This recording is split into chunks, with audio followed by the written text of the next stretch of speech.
ప్రపంచవ్యాప్తంగా ఇంధన సంక్షోభం వేళ ప్రధాని నరేంద్ర మోడీ హైదరాబాద్లో చెప్పిన పొదుపు మంత్ర దేశంలో హాట్ టాపిక్గా మారింది.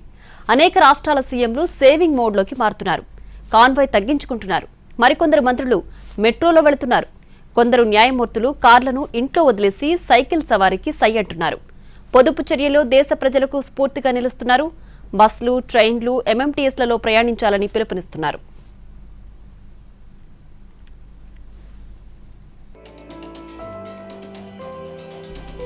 యుద్ధ సంక్షోభ సమయంలో పెట్రోల్, డీజిల్ వినియోగాన్ని తగ్గించండి. వర్క్ ఫ్రం హోం చేయండి. విదేశీ ప్రయాణాలు వాయిదా వేసుకోండి. బంగారం కొనొద్దు అంటూ పిలుపునిచ్చారు మోడీ. ఆ మాటలే జనాలపై మంత్రంలా పనిచేయడం ప్రారంభించాయి. అసలు హైదరాబాద్ మీటింగ్లో ఆ రోజు ప్రధాని ఏమన్నారో ఒకసారి చూద్దాం.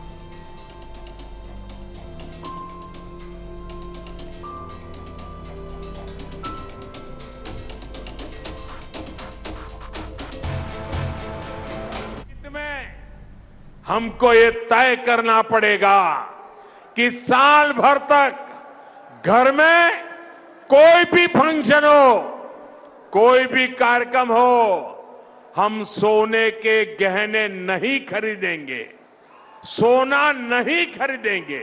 साथियों, भारत के पास बड़े बड़े तेल के कुएं नहीं है।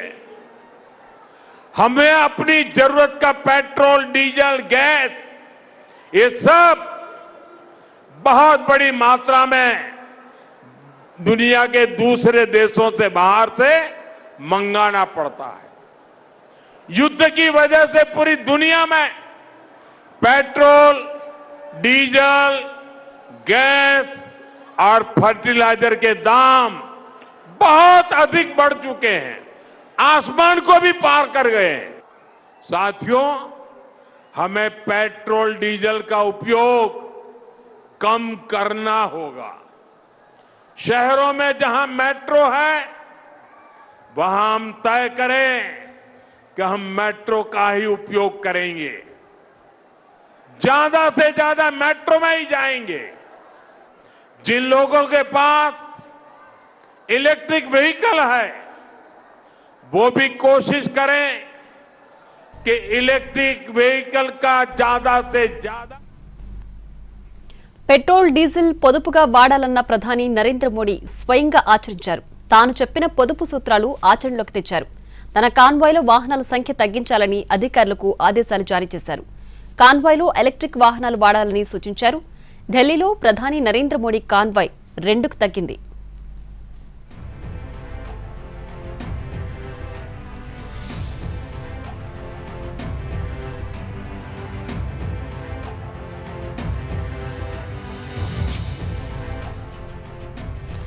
ప్రధాని, కేంద్ర మంత్రులు పొదుపు మంత్ర పాటిస్తున్నారు. పీఎం, సెంట్రల్ మినిస్టర్స్ కాన్వాయ్లో వాహనాలను బాగా తగ్గించారు.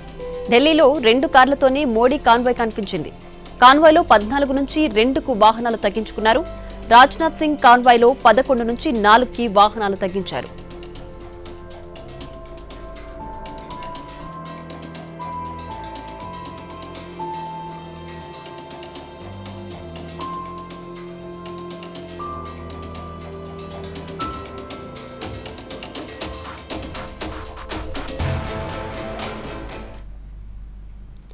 మోడీ చెప్పిన పొదుపు మంత్రను పాటిస్తున్నారు కేంద్ర హోంమంత్రి అమిత్ షా. కొద్ది వాహనాలను మాత్రమే వాడాలని నిర్ణయించుకున్నారు. ఢిల్లీలో కేవలం కొన్ని వెహికల్స్తో వెళుతున్న హోంమంత్రి కాన్వాయ్ కనిపించింది.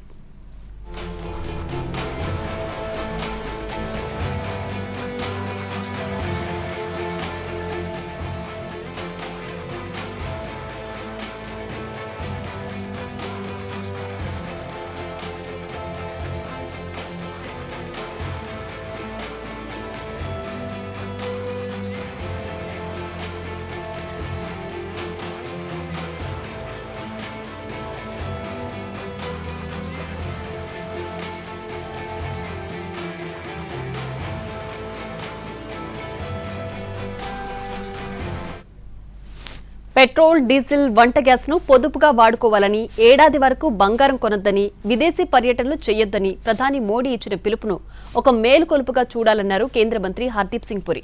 పశ్చిమాసియా సంక్షోభంతో ఏర్పడిన ఆర్థిక ఇక్కట్లను తగ్గించుకోవడానికి తగిన చర్యలు మొదలుపెట్టాలన్నది ప్రధాని మోడీ ఉద్దేశమని తెలిపారు.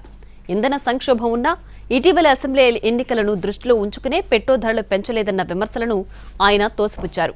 ఇంధన సరఫరాలో ఇబ్బంది లేదన్నారు. 60 రోజులకు సరిపడా ముడి చమురు, 45 రోజులకి చాలినంత ఎల్పీజీ నిల్వలు ఉన్నాయని అన్నారు. దేశీయంగా ఎల్పీజీ ఉత్పత్తిని రోజుకి 35,000 టన్నుల నుంచి 54,000 టన్నులకు పెంచామని తెలిపారు. వార్తో వంట నూనెల ధరలు విపరీతంగా పెరిగాయి. కూరల్లో నూనె తగ్గించాల్సిందే. ఇది ప్రధాని చెప్పిన మరో పొదుపు మంత్రం. వంట నూనెను దిగుమతి చేసుకోవాల్సిన పరిస్థితి ఉందని, వాణిజ్య సరఫరా అంతరాయంతో దిగుమతి ఇబ్బంది అవుతుందని అన్నారు. దీనికి తోడు యుద్ధం కారణంగా ఏర్పడిన అనిశ్చితితో ధరలు విపరీతంగా పెరిగాయని చెప్పారు. ఇలాంటి పరిస్థితుల్లో వంటల్లో నూనెల వినియోగాన్ని కాస్త తగ్గించాలని పిలుపునిచ్చారు.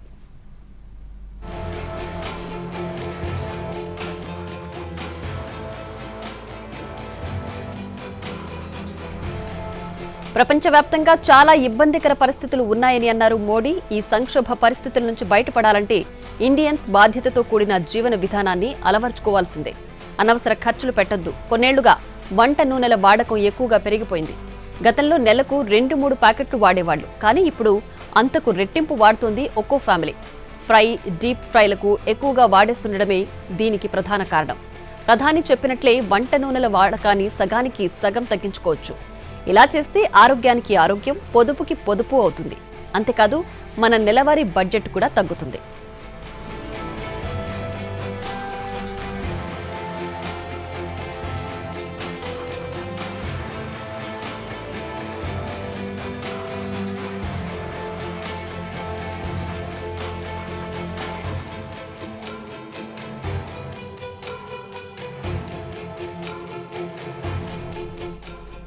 ఇక చాలా దేశాల్లో యూరియా బస్తా ధర 3,000 రూపాయలు ఉందని, భారత్లో 300 లోపే ఉంది.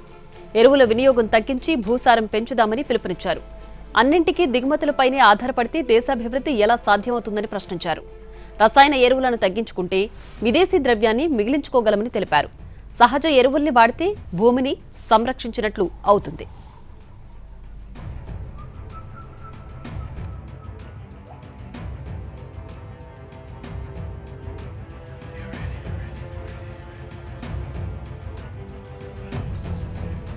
సోలార్ పంపుల్ని వాడాలని సూచించారు మోడీ. సౌరశక్తిని ఉపయోగిద్దాం, విద్యుత్ ఆదా చేద్దామని అన్నారాయన. నిత్యావసరాల్లో స్వదేశీ వస్తువులే ఎక్కువగా ఉండాలని కోరారు ప్రధాని మోడీ. అవే వినియోగిస్తామని అందరూ ప్రతిజ్ఞ చేయాలని విజ్ఞప్తి చేశారు. స్వదేశీ కేవలం బీజేపీ నినాదం కాదు, ఇది దేశ విధానం కావాలని పిలుపునిచ్చారాయన. స్వదేశీ వస్తువుల్ని కొంటే దేశ ఆర్థిక పరిస్థితిని బలపరిచినట్లవుతుంది. విదేశీ పర్యటనలు, డెస్టినేషన్ వెడ్డింగ్స్ వంటి వాటికి దూరంగా ఉండాలని మరో పొదుపు సందేశమిచ్చారు మోడీ. నయా జమానాలో ఖర్చులు ఎక్కువయ్యాయి. అనవసర దుబారా పెరిగిపోతోంది. ఆడంబరాల కోసం లక్షలకు లక్షలు నీళ్లలా ఖర్చు పెడుతున్నారు. ఒక్కో పెళ్లికి ఖర్చు గతంలో కంటే 4-5 రెట్లు పెరిగింది. ఒకరిని చూసి మరొకరు విపరీతంగా శుభకార్యాలకు వెచ్చిస్తున్నారు. వీటిని కంట్రోల్ చేయాలని అన్నారు మోడీ. పొదుపు మంత్ర భవిష్యత్తుకు భరోసా అని చెప్తున్నారు.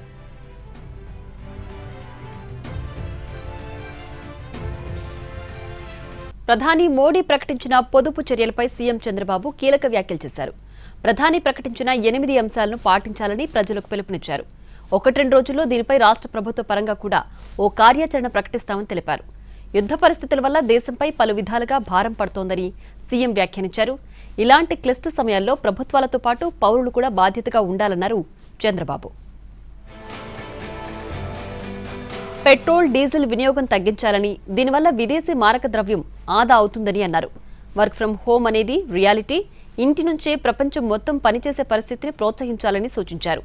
పెద్ద పెద్ద కాన్వాయ్ వాహనాల్లో వెళ్లడం అందరికీ చాలా పెద్ద ఫ్యాషన్గా మారిందని తప్పుపట్టారు. కాన్వాయ్ వాహనాల సంఖ్య తగ్గించి ప్రజాప్రతినిధులు ఆదర్శంగా నిలవాలన్నారు చంద్రబాబు. బంగారం కొనడాన్ని కూడా తగ్గించాలన్న ప్రధాని సూచనపై ప్రజలు ఆలోచన చేయాలన్నారు ముఖ్యమంత్రి చంద్రబాబు.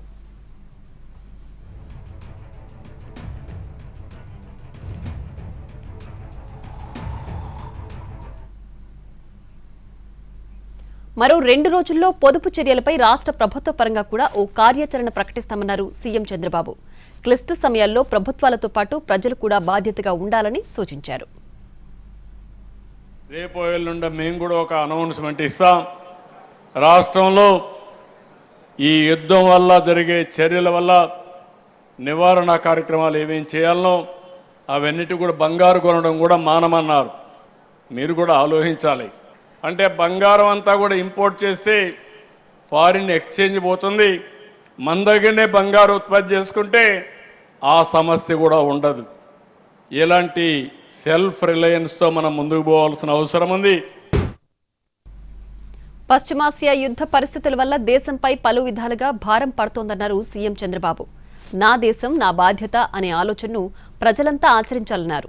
బంగారం కొనడానికి కూడా తగ్గించాలని ప్రధాని చెప్పారన్న సీఎం దీనిపైన ప్రజలు ఆలోచన చేయాలని సూచించారు.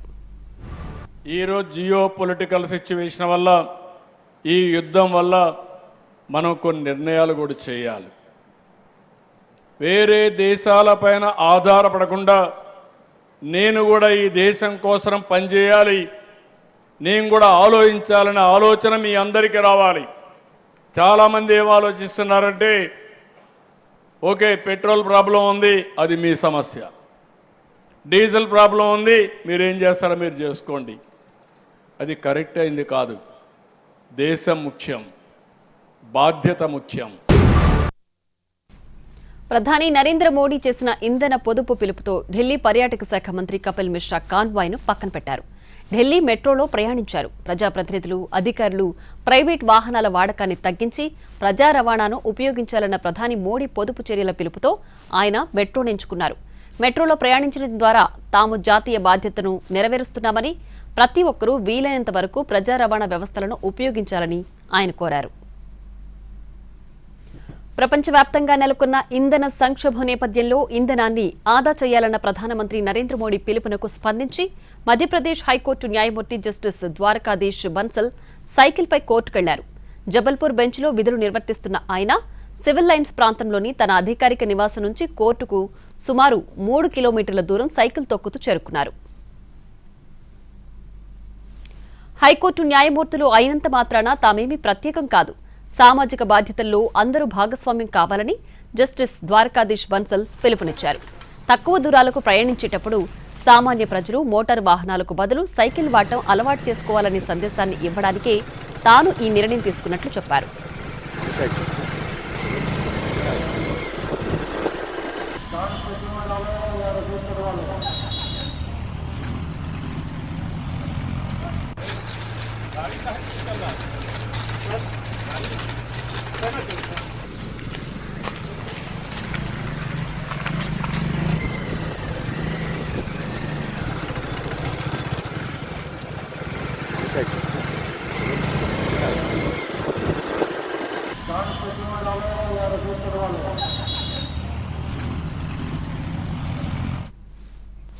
బిగ్ షాక్ కి సిద్ధంగా ఉండాలని ప్రముఖ పారిశ్రామికవేత్త కోటక్ మహీంద్రా బ్యాంక్ వ్యవస్థాపకులు ఉదయ్ కోటక్ హెచ్చరించారు.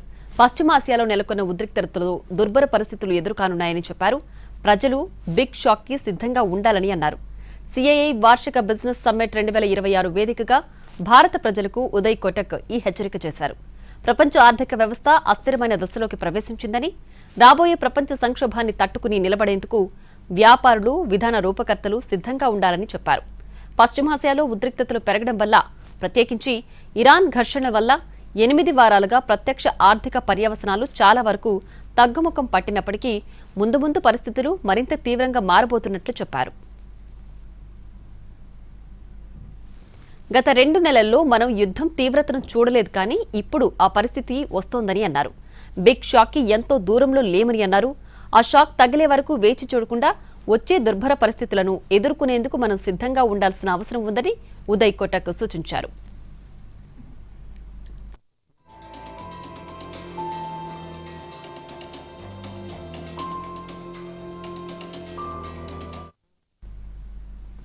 పశ్చిమాసియా వార్ ప్రభావంపై ఆందోళన వ్యక్తం చేశారు సింగపూర్ ప్రధాని లారెన్స్ వాంగ్. తమ దేశ ప్రజలను ఉద్దేశించి ప్రసంగించిన ఆయన హార్మోజ్ సంక్షోభం ఇప్పట్లో తేలేటట్లు లేదని, దీని కారణంగా కొన్ని దేశాలు ఆర్థిక మాంద్యంలోకి వెళ్లిపోతాయని అన్నారు. దాని ప్రభావాన్ని సింగపూర్ కూడా అనుభవిస్తోందని చెప్పారు. ఇంధనమే కాకుండా ఆహారం, ఎరువుల ధరలు ఆకాశాన్ని అంటాయని తెలిపారు.